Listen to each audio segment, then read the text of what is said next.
Heart disease is not always easy to diagnose. The heart is a lousy early warning device. It doesn't really tell you when things are beginning to happen.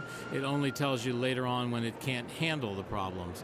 But the main issues that we deal with in clinical practice relate to blockage in the coronary arteries, problems with the valves, either leaky problems or valves that get too thick and don't open and close properly, and also problems with the heart muscle.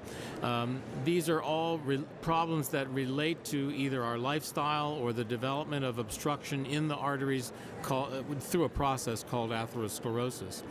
The ease with which we can detect these problems, however, is difficult and varies considerably among populations, among gender, and also by virtue of what the risk factors are. The multifunction cardiogram is actually groundbreaking technology. It's the first application in man of systems analysis technology to a biologic system.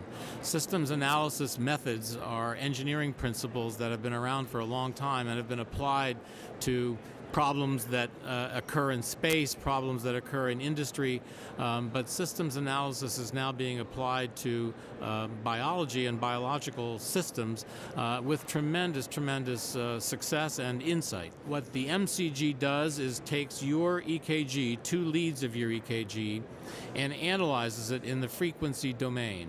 And it generates a matrix of indices from your data that then get matched to an empirical database of over 40,000 patients with varying degrees of severity of coronary obstruction.